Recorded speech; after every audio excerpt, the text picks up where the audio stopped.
I forgot to modernize.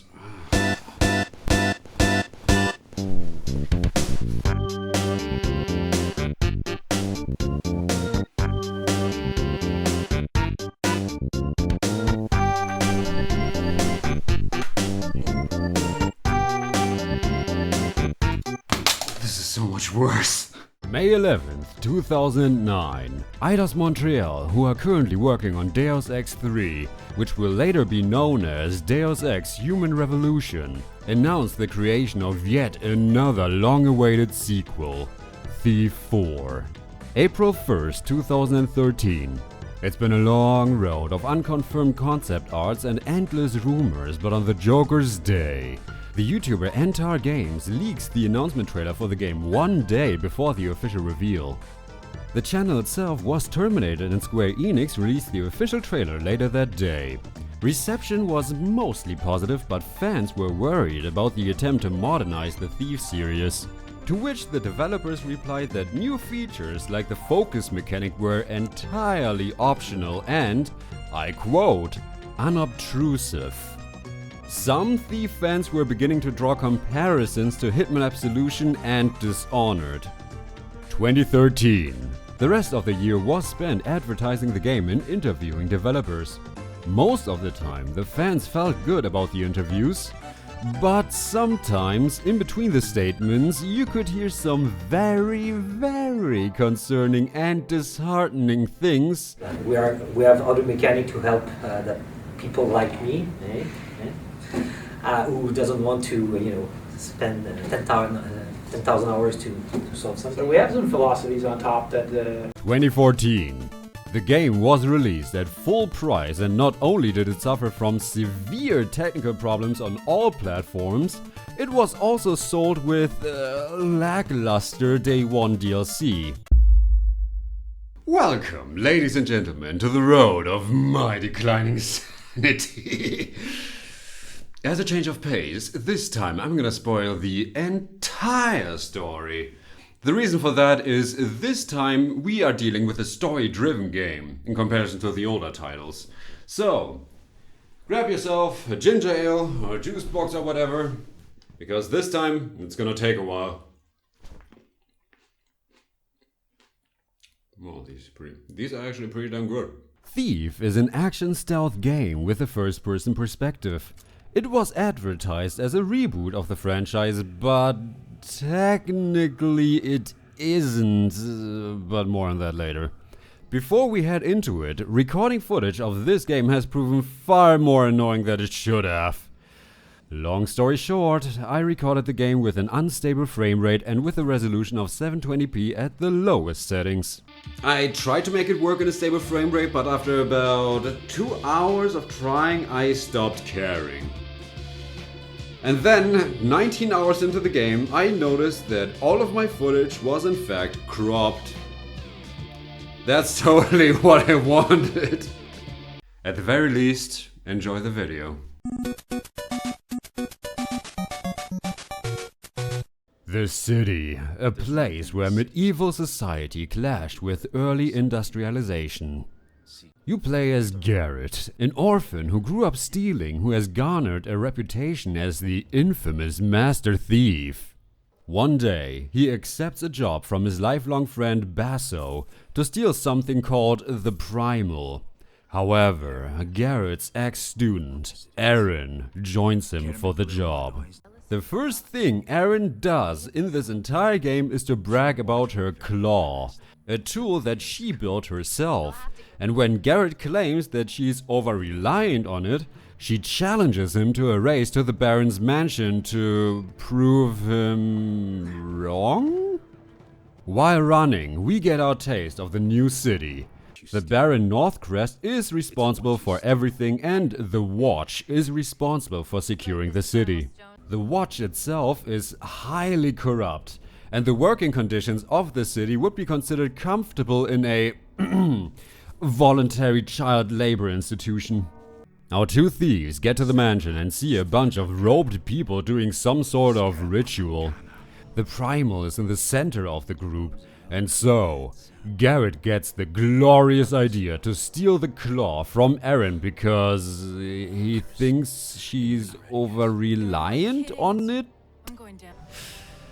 Unwilling to give it back to her, the two start fighting and the claw lands directly on top of the ritual place, protected by a glass ceiling. The earth begins shaking and Garrett suggests a retreat, but Erin insists of getting her claw back and, big surprise, she falls through the ceiling. She hangs on desperately for him to save her, but our master thief can't give her the claw in time, and both fall into the center of the ritual room. Alright, so the whole premise of the game only works because Garrett wants to prove to his former student that he's absolutely right, and she felt so personally insulted by it that she needs to retrieve a self-made tool by putting herself into a literal suicide situation. It's like these two characters are doing this for the first time in their entire lives. But the thing that disturbs me is that this Garrett claims to be a professional thief, but he has such a narcissistic ego that he risks the entire mission just to be in the right no matter what, effectively turning him into a giant hypocrite in the process. 1 year later, Garrett wakes up in a cart, dragged by two beggars. Stuff happens and Garrett makes his way to his old hideout, which is in the very top of the clock tower, one of the largest buildings in the game.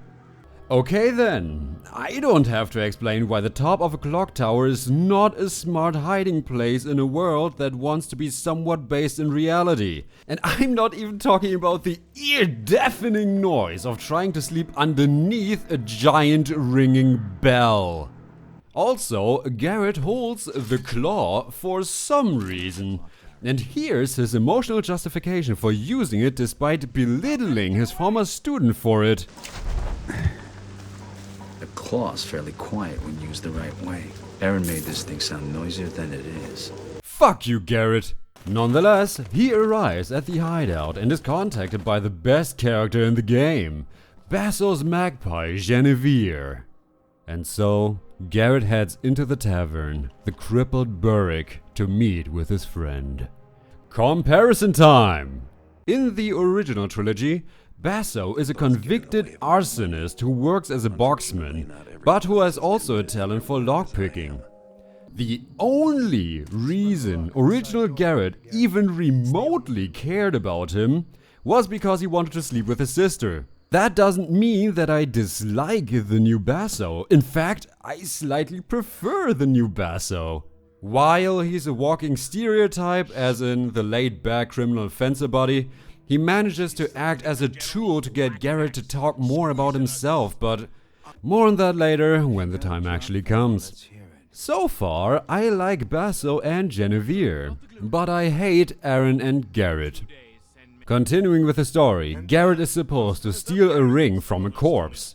But before going into the institution, our master thief visits the Queen of Beggars, who is infamous for almost knowing everything. She tells Garrett that, 1 year ago, they picked up his injured body and nursed him back to health until, well, he woke up.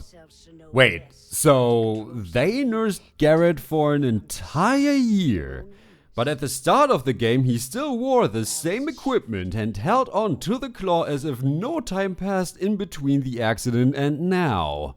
You know, at this point, the only story reason to have a year-long time skip is so that the gloom disease can somewhat logically exist to the extent of an epidemic. By the way, since Garrett woke up, a new disease has spread through the city, the gloom. Garrett proceeds to Assassin's Creed his way into a corpse disposal facility and tracks down the body of Constantine. Before he can grab the ring, the thief-taker general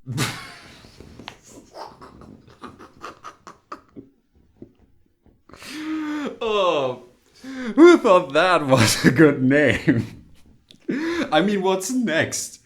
The donkey drilling captain, the murder mugging private, the rapist raving major appears kills one of his own men for good measure to show just how evil he is.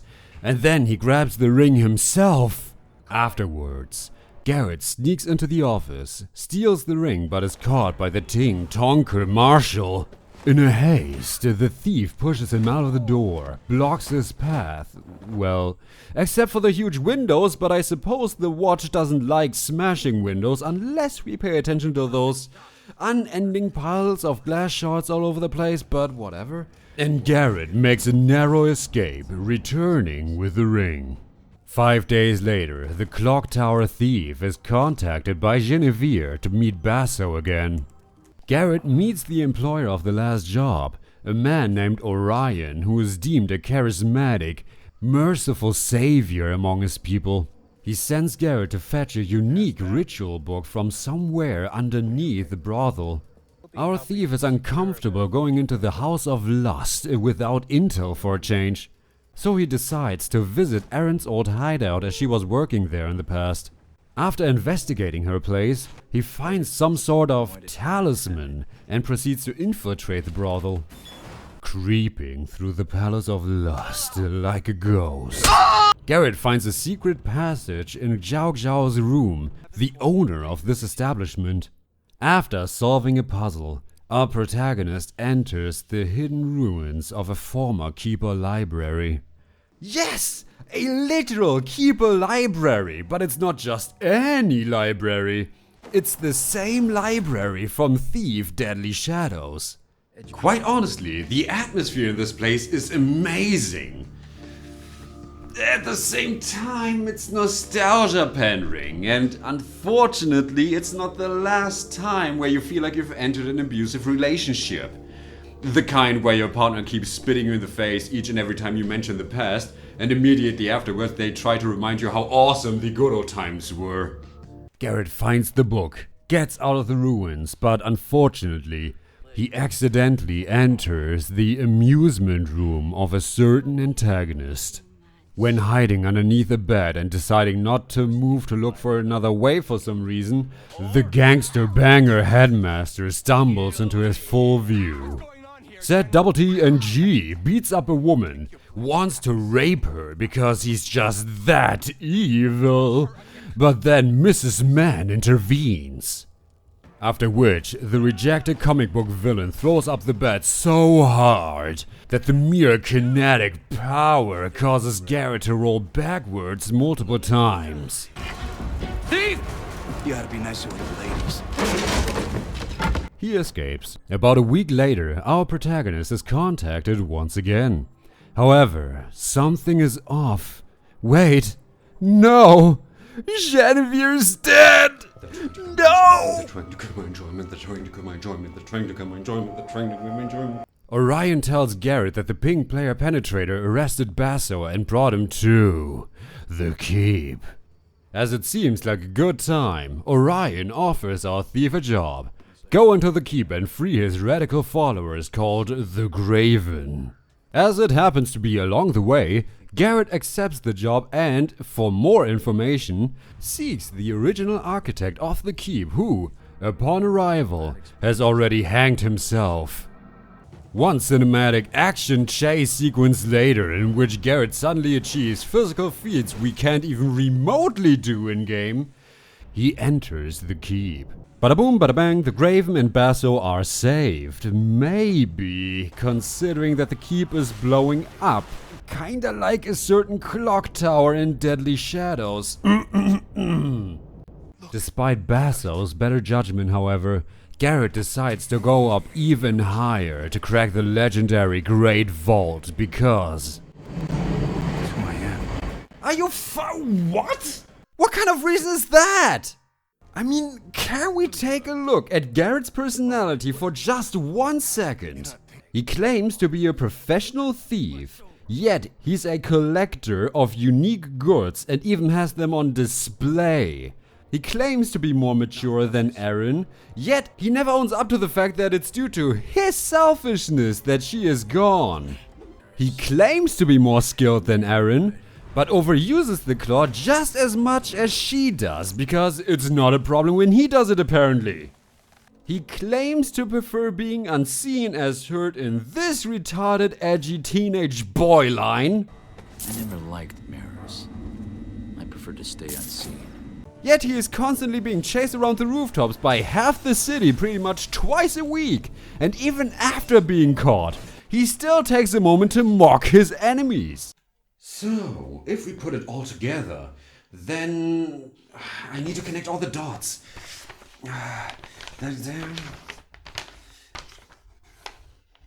He's a kleptomanic hypocrite who steals stuff for shits and giggles because he happens to be good at it. Let's compare it to the original Garrett, shall we? The original Garrett has a problem with rules and those who make them, especially after his keeper training. The original Garrett has a natural talent for thieving and uses that to pay his rent. The original Garrett avoids emotional relationships because he equates them to being caught. The original Garrett never goes into a situation unprepared unless it's literally do or die. And this is the part that angered me previously. The original Garrett prides himself a professional thief and never kills unless it's for mercy or for strict self-defense. 5 facts that are being told within 30 minutes to you within the Dark Project in comparison to the first 5 hours of Thief 2014. That's literally the difference in writing quality here. It's stunning how bad it is in comparison. Garrett tries to open the vault, but the zip-zapping samurai shoots a bolt through the thief's hand. But Garrett basically ignores it, opens the vault and steals a primal stone fragment, I didn't even know this was here, after which he has some sort of vision for the second time. Oh right, this is the second time this happens. Inside the dream, he can hear Erin screaming for help, and she seems to be in some sort of hospital or asylum? Thief series, Asylum.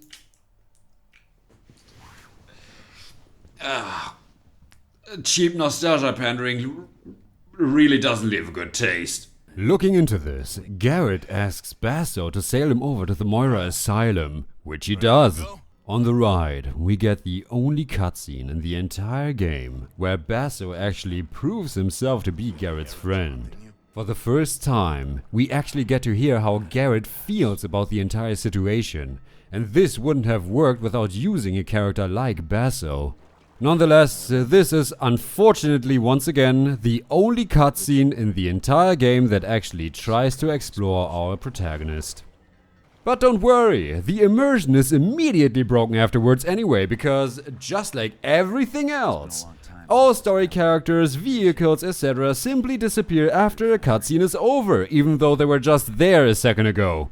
Look, Thief Deadly Shadows had one amazing level in particular, the Sharebridge Cradle. This level is still the scariest horror mission I've ever played in my entire life. The amount of psychological pressure that is exerted upon you is something I've never experienced in any other game, any other medium, or anywhere else, to be honest. The mission is just that good. And it's just that well designed. It's hard to explain unless you play it for yourself, which I highly recommend. Now, when I started playing this mission, my heart unfortunately sank to the bottom of my pants. The reason for that is I know that in order to copy something right, you need to properly understand it first. This Asylum, the Moira Asylum, doesn't understand why people like the original Cradle. This game thinks that the only thing you have to do in order to do a good or equally as good horror mission is to include a lot of scripted horror, like, oh my god, there's rolling a chair but nobody's there. Or look through a keyhole and suddenly there's a face, oh my god, jump scare. If you have any experience in that sort of medium or in the horror genre in general, then this mission is kinda boring, to be honest. That's not the main problem. Or rather, that's not my main problem with this mission. Once you play it, or rather once you look at it, you can't help but compare it to Deadly Shadows and the Shepherd's Cradle.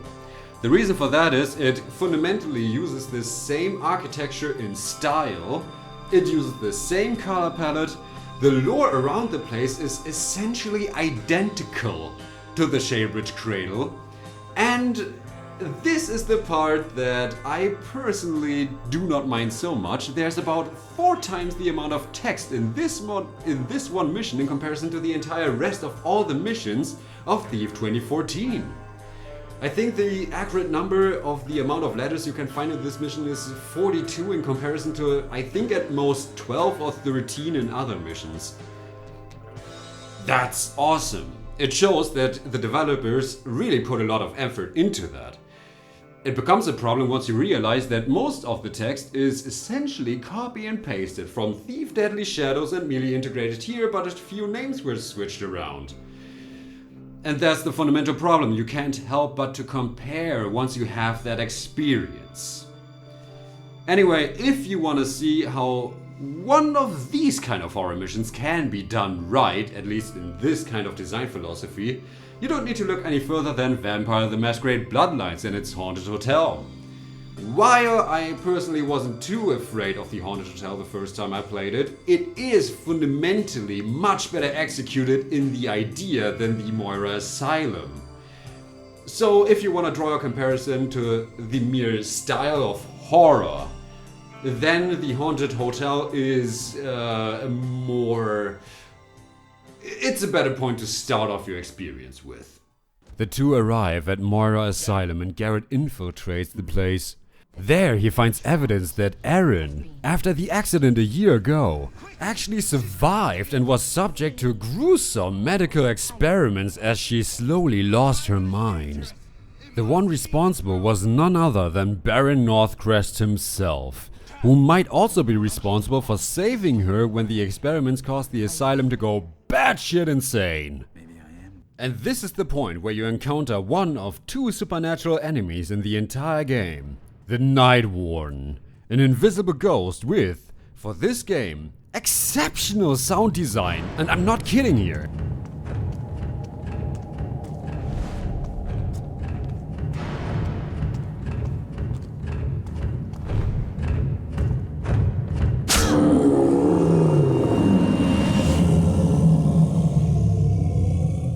The second kind of supernatural enemies are these ghoul-like creatures, and these are, quite honestly, pretty awesome, if the AI works. However, their awesomeness cannot detract from one of the most retarded plot threads ever discovered in a video game. In this asylum, you can find out what actually happened to the old Garrett from the old trilogy. Whoa, wait. This game is supposed to be a reboot, right? Why is it suddenly turning into a sequel? So, after Thief 3, Garrett rebuilt the Keeper Order as he said he would, but at some point he had enough and just said, screw all of this, abandoned the entire thing and continued his lifestyle as a thief. Honestly, this is something I can totally see him doing, by the way, and I have no problems with that. Everything after this, though, sounds questionable at best. Edwina Moira, the depressed widow from Deadly Shadows, eventually decided to turn her beach mansion into an asylum for the worst cases imaginable. The first, and for a while only inhabitant, was none other than the original Garrett, who was by then known as the Master Sneak Thief, which means that he was caught, imprisoned, and studied for several years until he died. Oh, it's so awesome to see that even if the game tries to pay respect to its legacy, they still can't help but screw it up. Garrett, captured for years until he died. The same Garrett who escaped from literal gods. The same Garrett who wields the power of the final glyph. I mean, it feels to me like the writers, or whoever was in charge of the story, didn't even play the original trilogy. I feel like they only played Deadly Shadows and didn't even finish that game. I mean, consider this. They felt the need to erase the entire world of Thief, including most of its world building and most of the lore connected to it, just in hopes that nobody would notice that the same story told in Thief 2014 could just as easily be done in the original setting of Thief. They did it to simplify their work. I mean, apparently degradation is where it's at today. Garrett and Basso leave the... No, seriously, stop! Just think about it for a second. Prior to the release, this game was marketed as a reboot of the franchise. Now, halfway through the game, it's telling me that it's actually a sequel. And not only that, the marketing went further. It marketed the game towards the veterans of the series. But the game is designed towards new players, casual players, the kind of people that would join into gaming with the new console generation. So my question is, who the hell is this for? Did you even know what your target audience was? Because it feels to me like even the marketing team didn't have any clue what they were doing. None! And by the time I finished this mission, I felt like this.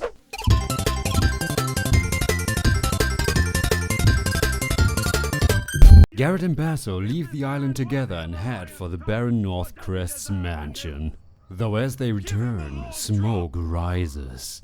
The Graven have begun their uprising and they're currently storming the mentioned mansion. Our thief uses the distraction and makes his way to his lordness. The Baron tells Garrett that he wanted to use the Primal as an energy source to bring about a new Metal Age. However, the ritual failed because Aaron and Garrett came to the climax and now they're both part of the Primal Stone itself, which also caused the thief's right eye to look different. Also, Orion is the Baron's brother and seeks to complete the ritual himself in an attempt to heal the gloom, which was caused by Aaron as she can't control her own primal powers. Anyway, the Baron pushes Garrett into an elevator and sends him down to the primal reactor. Garrett decides to steal the primal stone, which serves as an energy source. He does that by destroying the reactor, and when trying to climb up a wall, the Donkey Konga second sergeant steps on his hand, forcing our protagonist to drop into the river flowing below. The thief makes a mad dash towards safety while the entire mansion blows up behind him. Why did Garrett allow himself to be pushed into the elevator? Why didn't Garrett just grab a dagger or an arrow and stab the general's leg? Why didn't Garrett just take the walking cane of the general away like he did previously in the story? Why are the two largest buildings in the city blowing up, and why is it both times Garrett's fault? Why? For the next part, I'll quote directly from my notes that I wrote while playing the game. Later in the same night, the Queen of Beggars visits Garrett and she begs him to save Aaron because only he, as part of the Primal, can do it, and if she dies, then the entire city will disappear or something. If that actually means getting the old city back, then that's more than fine by me. This new city sucks. End of quote. Garrett moves to the Graven's hideout, an excavation site around the old haunted cathedral from Thief the Dark Project? I would complain about undeserved nostalgia pandering, but we've been over this. At least it looks good. You know, nostalgia pandering doesn't mean jack shit if the product in question cannot even decide whether to ridicule or to celebrate its legacy. Going down the rabbit hole, Garrett finds Orion, Aaron, and the stolen objects. Our thief has yet another flashback and then openly confronts Orion because... Orion is like, the ritual's going to save the bloody blah blah blah. And then Garrett's like, the ritual's going to destroy the city, blah blah blah. But then the dark drowning private appears out of nowhere to fight Garrett, giving Orion a chance to escape with Aaron. Finally, even though he shouldn't be alive or even here at this point, the Thief take a general and Garrett face off one-on-one, mano a mano. Why exactly do the other Raven not question the fact that the Baron's enforcer and right-hand man is suddenly working for Orion? Anyway, this right here is the only free choice you have during the entire game. And, of course, we will take a look at both results. The first is the sneaky way. That means don't be spotted, unlock the gate by spinning 2 wheels. Then lockpick the door and get out. But as soon as you're spotted, the boss will blow you up with the hit scan, one-hit kill, crossbow explosive shot, forcing you to restart and rewatch the entire cutscene, so I hope you got enough water arrows. Otherwise, the stealth way is literally impossible to complete. On higher difficulties, even being scratched by the explosion will, in fact, instantly kill you, which twists the sneaky stealth way into a good old round of RNG because of the inconsistent boss AI. Also, whoa, wait a second. I may be overthinking things, but if the general has instant killing bolts, why didn't he use them against Garrett prior to this moment? Like back at the brothel, or when he caught him off guard at the vault, where he actually shot him? I mean, the tower was already blowing up, so he wouldn't have to worry about collateral damage. And the vault is too massive to be destroyed by a simple explosion, so why didn't the general just use it back then? The second way is the aggressive way.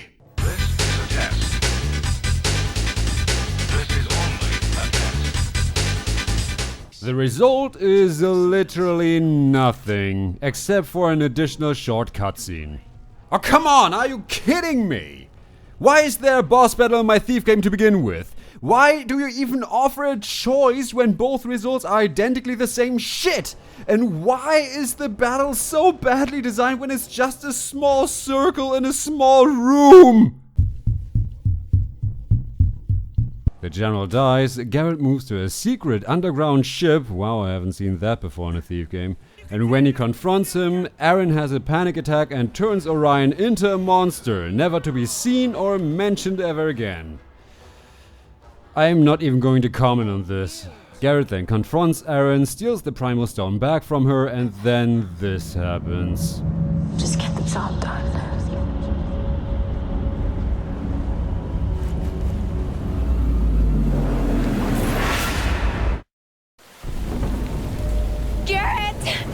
Garrett, I'm slipping! Don't move. The claw! Give me the claw! Being embraced by the morning sunlight, our thief wakes up and finds the claw stuck next to him. Reaching out to it, he stares into the horizon as the story ends in a heroic backshot. And that was the story of Thief 2014. Honestly, I would make a joke about it, but this plot is too much of one to begin with. Now, to clarify, my problem with this plot, or rather, I generally don't have any issues with streamlining, simplifying, trying a different approach, or anything like that. I also have no problem with modernization.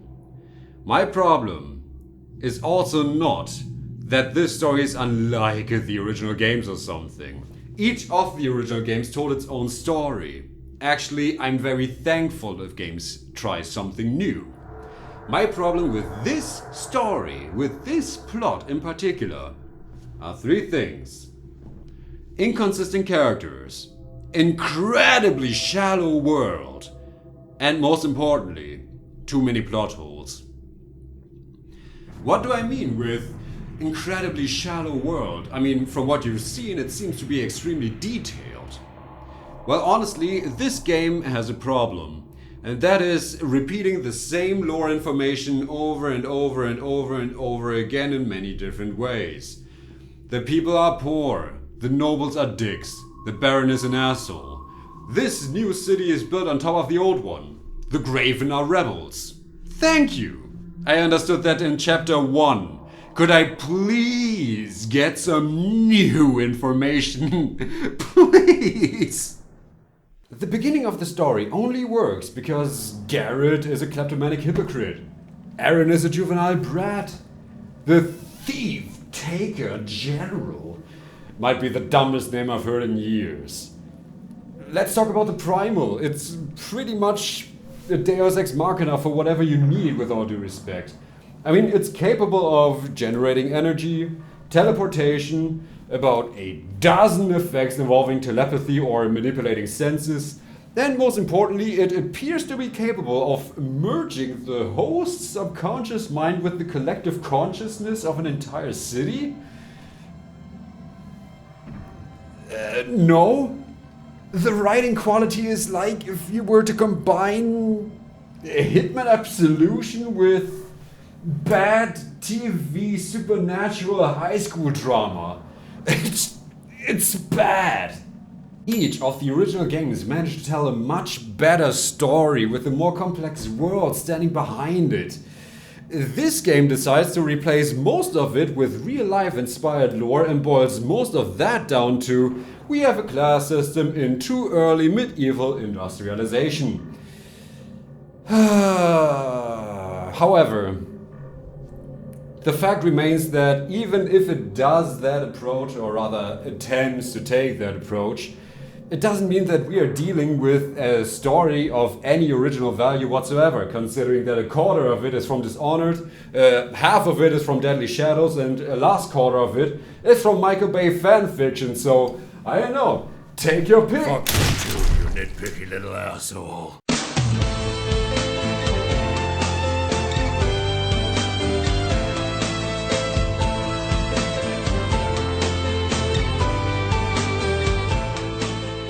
This is a first-person action stealth game. In this game, you enter a mission and reach the next story objective to progress. Optionally, you can steal stuff and fight people. In between the story missions, you enter the city, a hub world in which you can optionally find secrets, break into apartments, accept side quests, and improve yourself by buying upgrades from the various fencers, or if you want to level up your focus abilities, go to the Queen of Beggars instead. Stealing stuff and completing certain objectives immediately reward you with gold, which you can then use to restock on items, buy focus points and acquire upgrades. Mostly upgrades.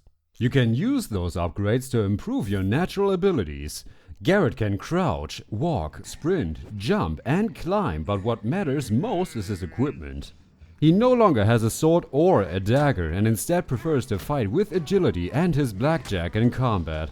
The most important tools, however, like before, are his lockpicks and his bow. With the lockpicks he can open any locks, and unlike Deadly Shadows, there are a lot more lock combinations this time around, and this minigame is honestly a lot of fun. If you try to lock a bolt in place and fail, there's a loud noise that draws attention from bystanders. He also still has access to flashbangs, which are pretty much useless in this game. Let's go back to the bow. Garrett can shoot blunt arrows, which he can use to destroy or snap certain objects without harming anyone directly. Unlike most games, these arrows fly in a straight line and there's no gravitational weight to them at all. To kill enemies, Garrett can use broadhead or sawtooth arrows. He uses water arrows to extinguish light sources like torches, fire arrows to burn enemies or objects, blast arrows do exactly what the name says, choke arrows stun enemies for a few seconds, and finally, we got the rope arrow, which you can use at predetermined spots only and nowhere else. If rope arrows work just like that, then why are they even in the game? They could have replaced it with, I don't know, a hook or something. Everything that doesn't involve walking, crouching, running, or using the bow requires a context-sensitive action. That means, for example, that in order to even jump, you need to stand in the right zone or be in the right situation and then press the corresponding button. This means that you cannot jump, knock people unconscious, climb, use or loot objects etc. by your own free will. This kind of system can work if done right, but more on that later. Garrett can throw glass objects around for noise or to properly communicate with the local citizen, and perform context-sensitive takedowns when the victim is unaware or too exhausted. Another new addition to the series is the inclusion of swoosh. This move allows you to move very quickly from one place to the next, and it requires no cost of any kind whatsoever. This move is of course overpowered, but not even close in comparison to what Focus is capable of. Focus might just be the most broken mechanic ever in the Thieves series. In its basic form, it merely highlights all enemies, loot and interactable objects. This is the part of Focus I have no problems with. It's not as intrusive as, let's say, the Batman Arkham games or Hitman Absolution. But of course, the developers thought that making Garrett into the most overpowered offensive warrior to have ever lived in the Thief universe would be contributing to the experience. If you want to know what's wrong with Focus and why I spend a lot of time merely waiting around for this meter to run out of energy, here are a few examples. It can slow time during combat, it can kill enemies in one hit during combat, it unlocks a secondary lockpicking minigame which is worse than the standard one, and honestly, I stopped interacting with Focus from that point forward. During my entire time of playing Thief, I completely drained all my energy to zero so that when I activate Focus, the interactable objects are highlighted shortly and nothing else. Garrett is already a massive tank in this game, mostly due to his physical abilities. A few other things we'll talk about in a second, but most importantly, his physical upgrades. Now add Focus on top of that, and not only is the entire game's balance broken, but you lost any and all reason to approach this game carefully or to play it as a stealth game. Why would you? It drags out playtime. You can kill guards in one hit. You can pick locks without penalty. You can slow time. Why would you play this as a stealth game? And just to prove my point even further, it doesn't matter at which point in the game you are, restoring Focus will always be cheaper and easier than just merely refilling health. The reason for that is poppies are overabundant. Poppies are the items that restore focus energy. Poppies are overabundant in the hub world.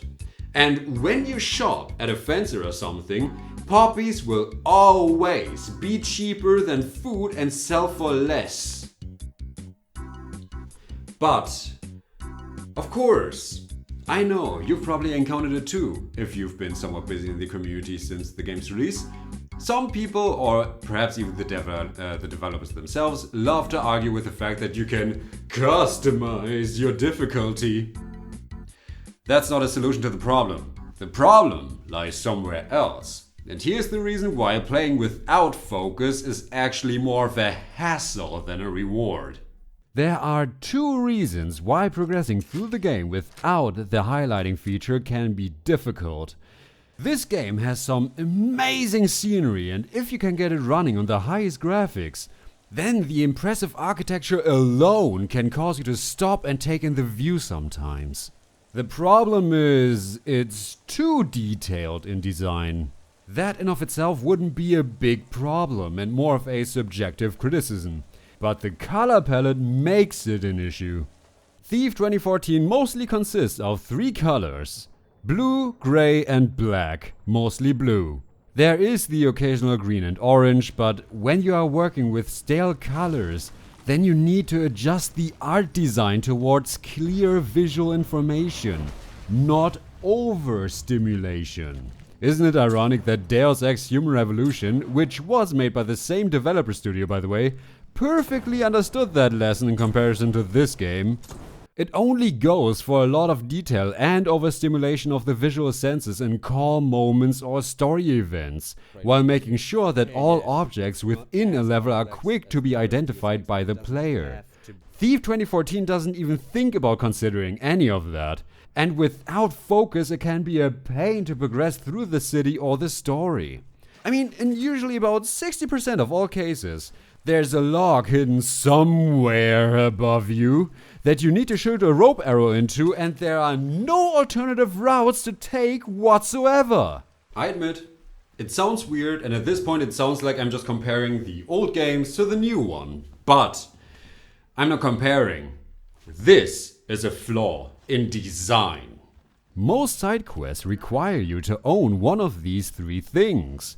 A rope arrow because there's usually no other way to reach the area whatsoever, the screwdriver to unlock ventilation shafts, and the wire cutter to disarm traps that you would be forced to trigger otherwise because, again, you cannot jump or climb by choice.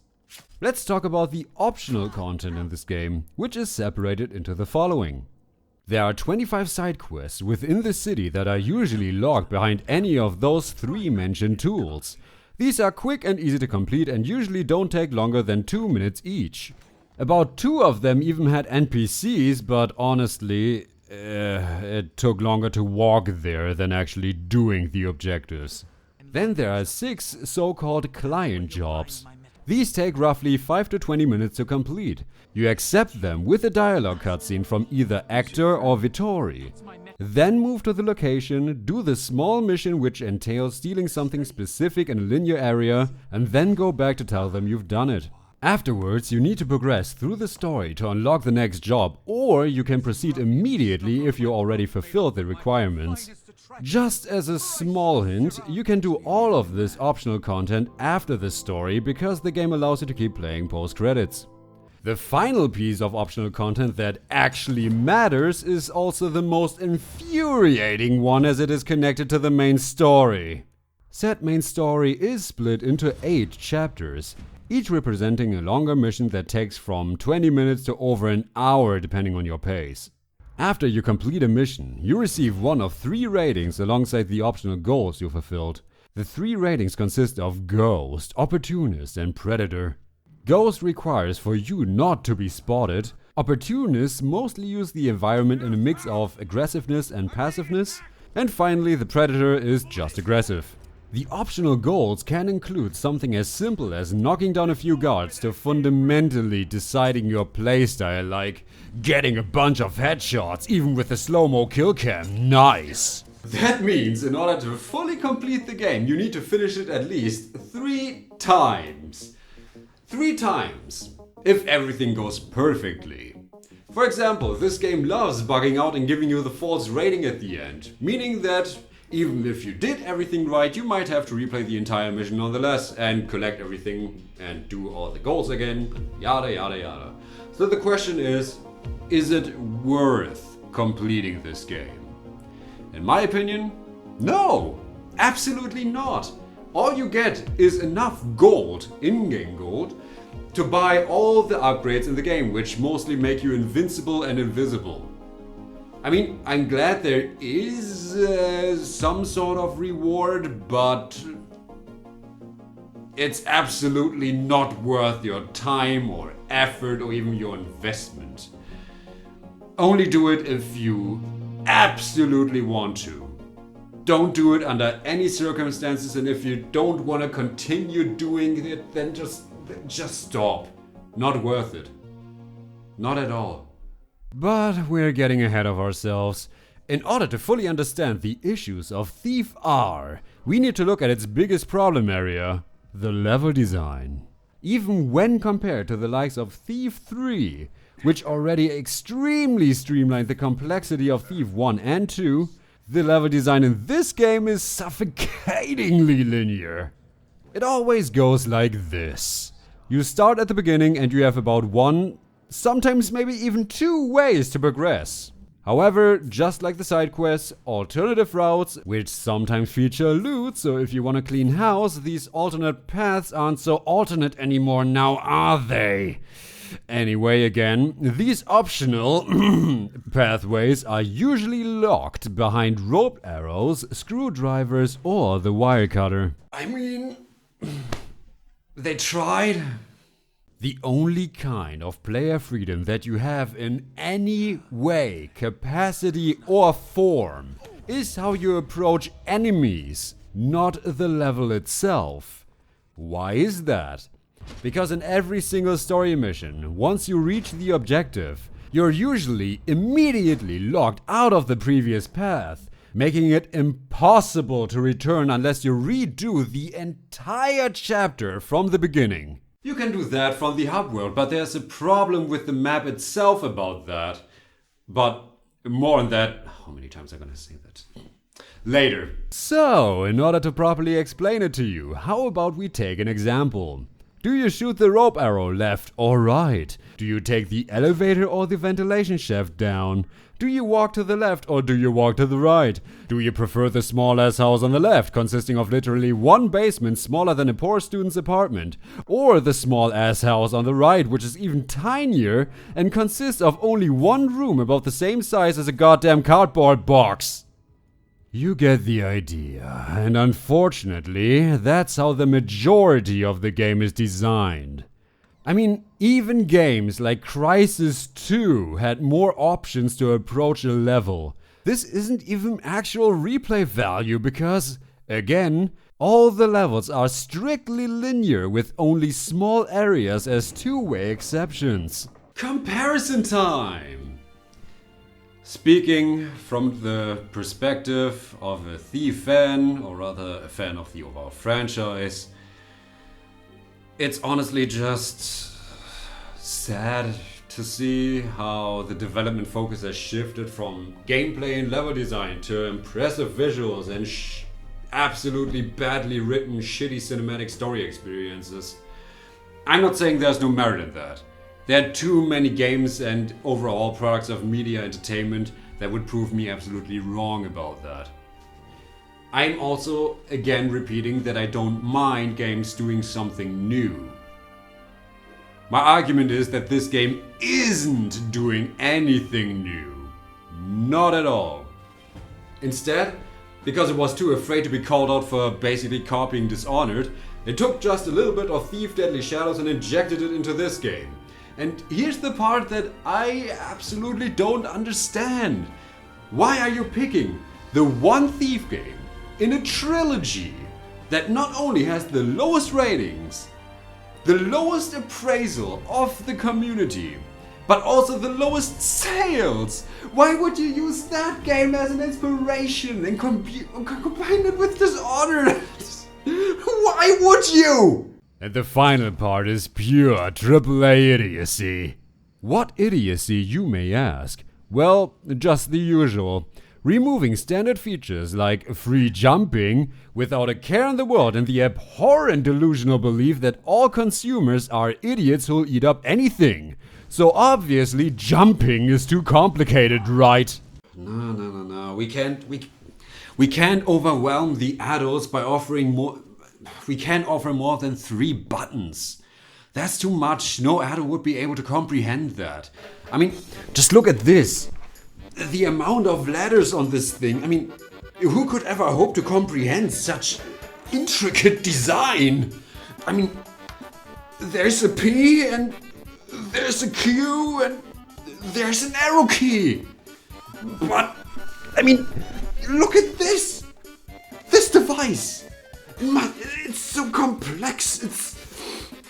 It must have been meant for higher powers. This game holds your hand from the beginning to the end and tells you exactly what you need to do with no meaningful alternatives to choose from. I mean, seriously, there are like 6 moments in this game where it doesn't hold your hand, and these moments are significantly more fun than anything else that the game offers to you.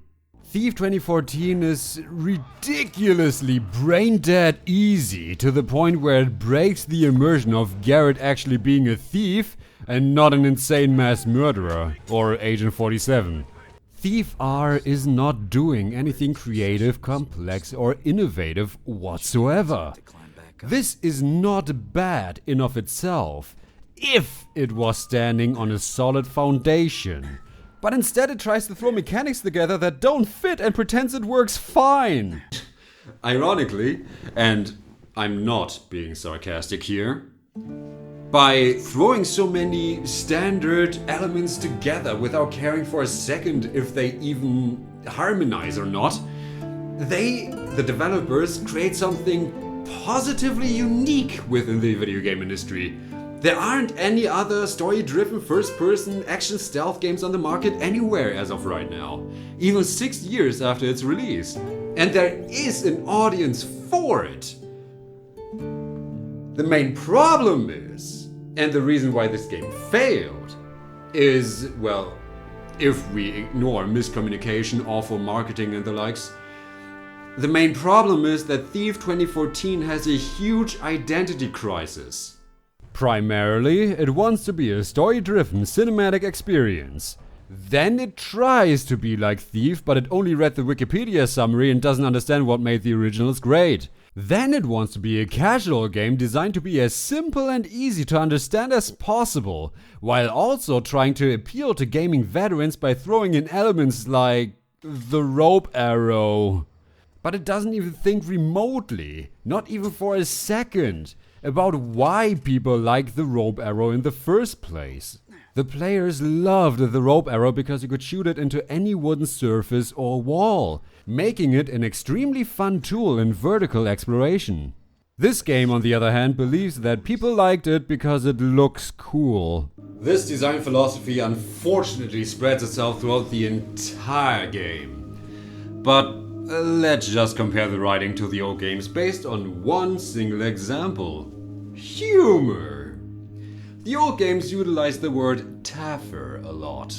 What does ThiefR mean? I don't know, the game never explains and it never has to explain it. Let me explain. The word ThiefR can be used as a curse word, in casual speech, in formal speech. It can literally mean anything you want it to mean. I mean, it's literally the same as to how the word fuck is used in modern times with its abbreviations. This immediately gives the player an inside joke to refer back to, and also gives the series an immediate identity in both language and general speech. Now this game, however, it just fucks a lot. And if it doesn't, then it repeats the same two old jokes all over again. Seriously, what happened to the sloop sellers? I wonder what they put in the sloop. Yeah, do you have any more jokes than that? Any? I think the only other two examples of actual humor in Thief 2014 as a whole involves two women. Two examples, two women. One of these examples involves a woman falling into a sewer drain, and the other example involves a woman falling unconscious at the sight of you, so, funny. Unfortunately, this game also takes the wrong inspiration from Thief Deadly Shadows, in form of the AI.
let me stress once again, not everything is bad or mediocre in this game.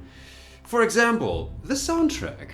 While I personally rather dislike it, it doesn't mean that it's badly made. Or that it's a bad soundtrack in general. I just find it to be agonizingly generic. Again, the graphics are impressive. The atmosphere and architecture is sometimes just jaw-dropping, and the animations look good. However, once again, this game pushed the good graphics a bit too far. By the time you've looked through the 20th drawer and found absolutely nothing, and had to painstakingly sit through each and every single animation of opening and closing it, by the end you'll be begging for the old system to return.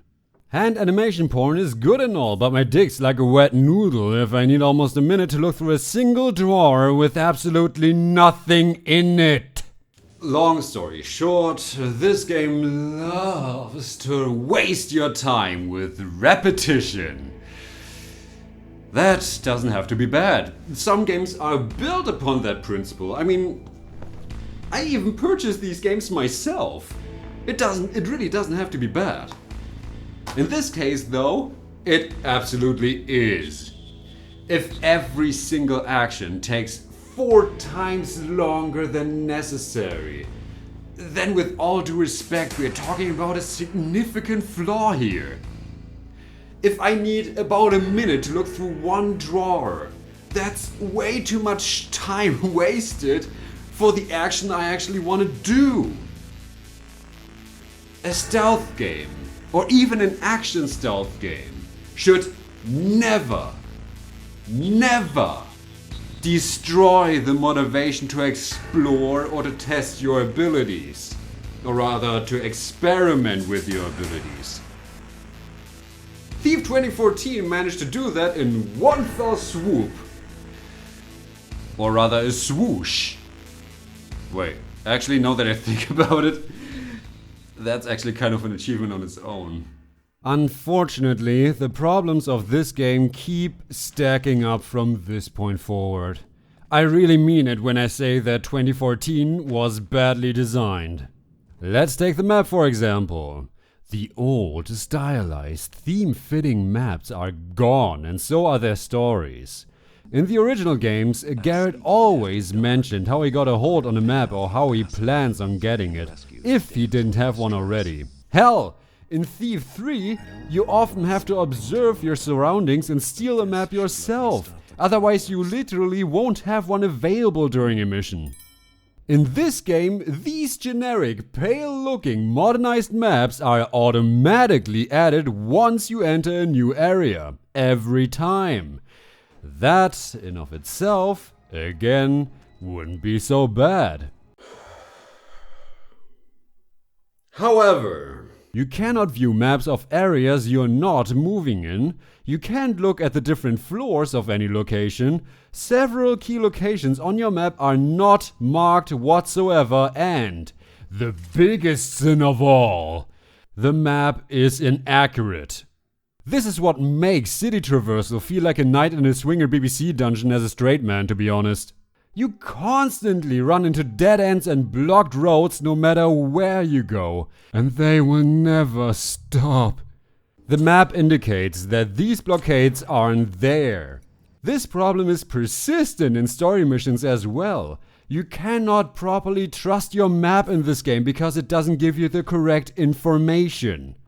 And yet the hub world, due to its visual overstimulation and lack of memorable locations, is infuriating to traverse without a map at hand. It made me rage quit the game at around 22 hours of playtime, and I couldn't go back into it for 2 days.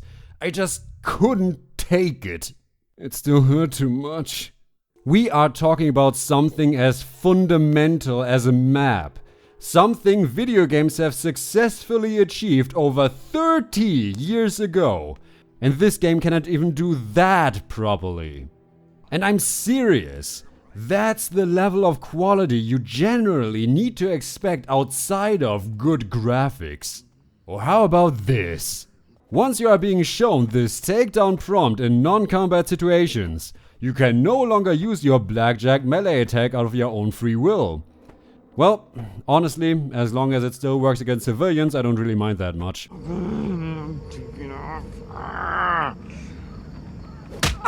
Thief 2014 also features a ledge drop mechanic that only works when the player stands just right. This will often lead to your death because the game fails in showing properly where you're going to land, causing you to slip off and die. Or sometimes it just doesn't work at all and you just drop to your death. Sometimes you can drop for a long distance and be fine. Sometimes you cannot even drop off 2 meters without dying. Sometimes you can jump across wide gaps. Sometimes you can't even hop without a rope arrow.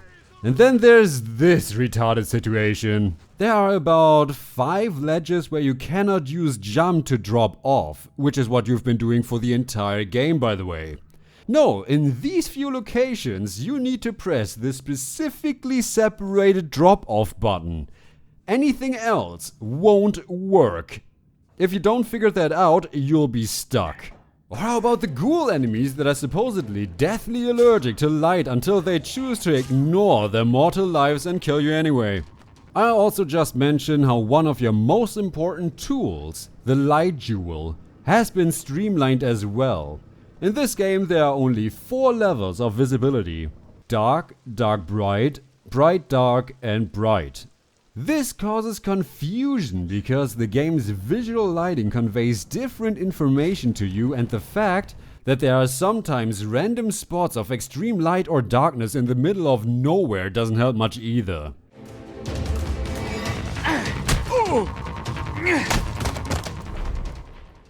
Alright then, let's talk about sound design. To compare, the previous games implemented a complex sound wave mechanic that worked in harmony with the AI. To get the fullest out of this mechanic, each surface you walked on had different properties in creating and carrying sound waves as well as general noise. Thief 2014 didn't consider this important and scraps it entirely. I don't think the AI is even capable of it to begin with. I mean, it does notice open doors, so that's something. But when directly compared to the older games, it's worse. Enemies have better offensive combat capabilities, but that doesn't matter much if you can just use an exploit by hitting them as soon as they start up their attack animation. Or, I don't know, go around the corner and button mash them to death. Works every time. Also, can I just quickly mention that this game only has about 1/3 of the enemy variation of the first Thief game?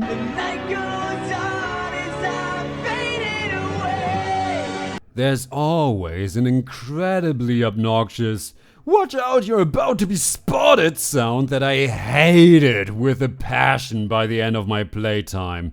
And when we are already at stupid sound with gameplay design, how about this?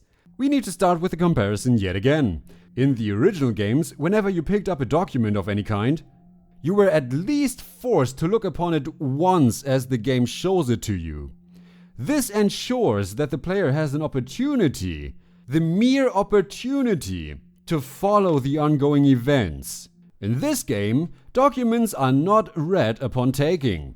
This means that whenever a story document is picked up, Garrett immediately commentates what he needs to do next and refers to specific information found within that text. As you can imagine, here's the problem.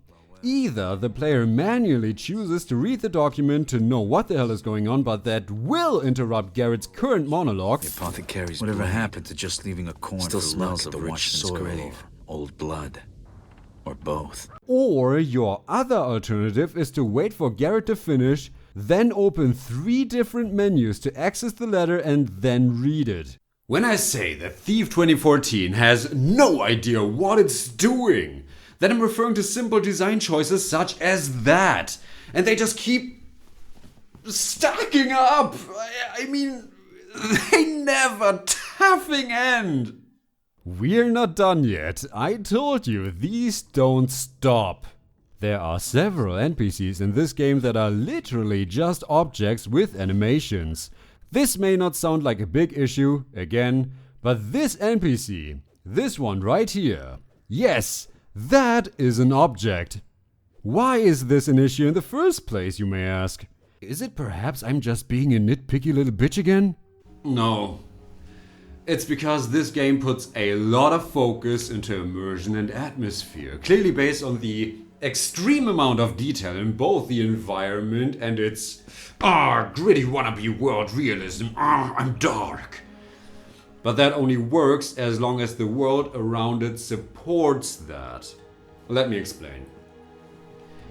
What a stealth game should always try to achieve in order to create an immersive world is to create a living, breathing world that would perfectly function without the player's involvement whatsoever, or the involvement of the main character.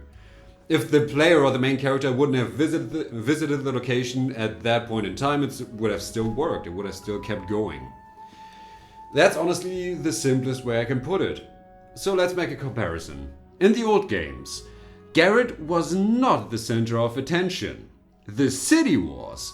Whenever the city changed, so did the story. And Garrett was forced to change alongside the city.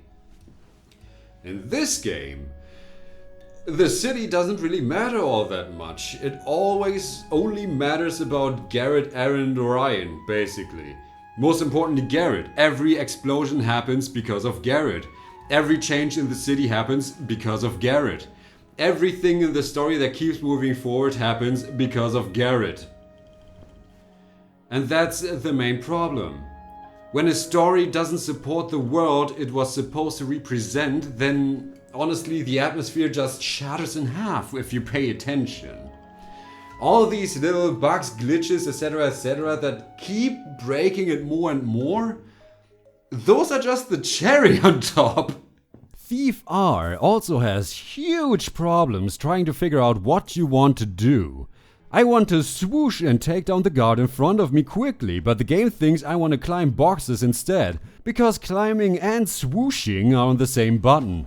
Nothing, however, comes close to the clusterfuck that is the action button.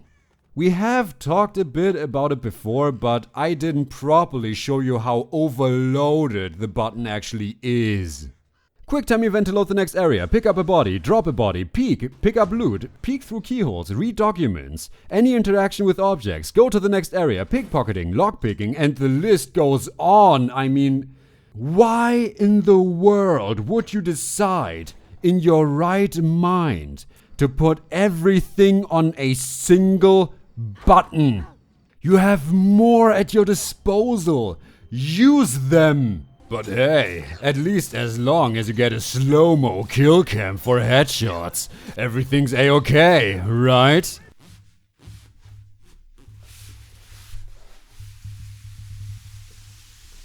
Here's the thing.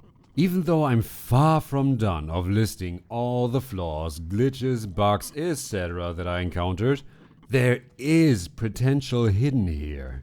For example, in one mission, you need to solve a puzzle by peeking into holes in the device and adjusting the locks accordingly. This has no hand-holding involved, and it's one of the very few standout moments in the game.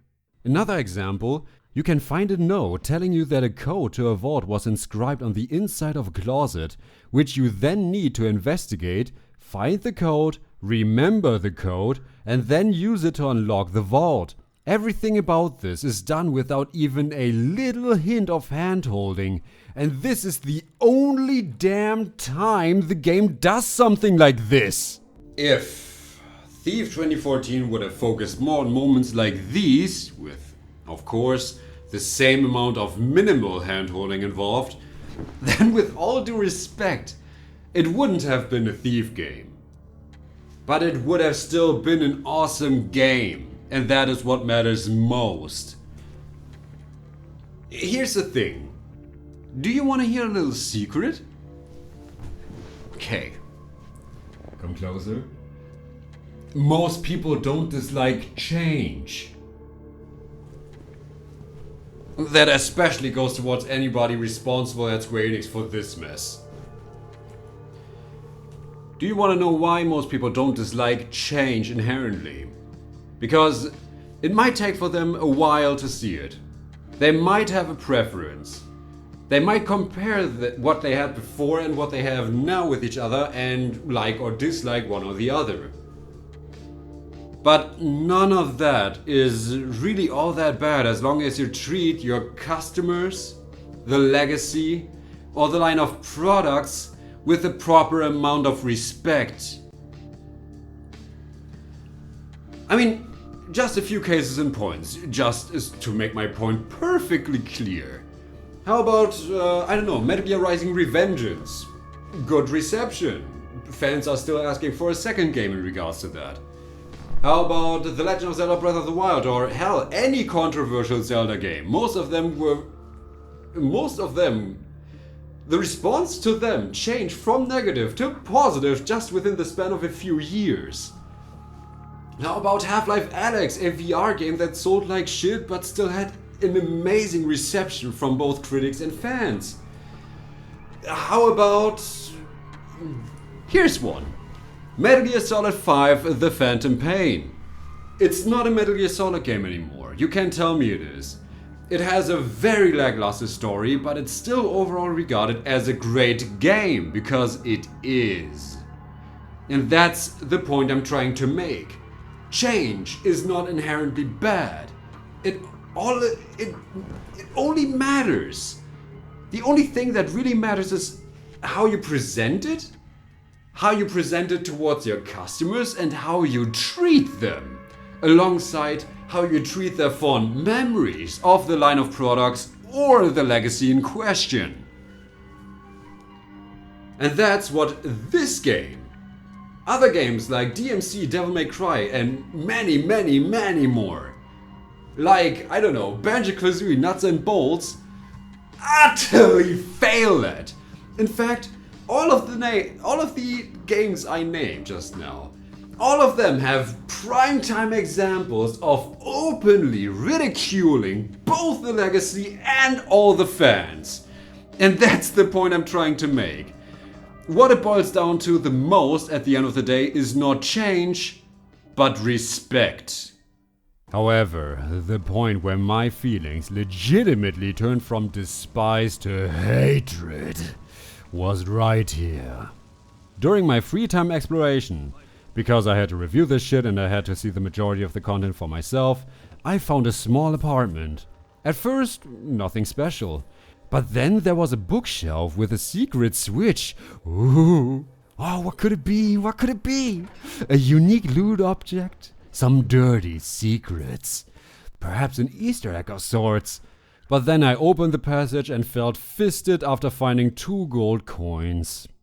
I'm giving Thief 2014 a playable rating with a 4 out of 10. Because you can finish the game, the graphics look good, there are some few good moments and the animations are awesome, although, wait a second.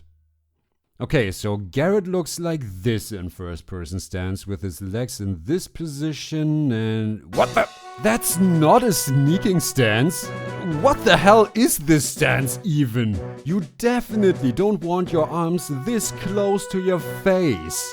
It puts way too much strain on your upper body and blocks a quarter of my view. Honestly, after you try it yourself, this stance looks pretty fucking stupid.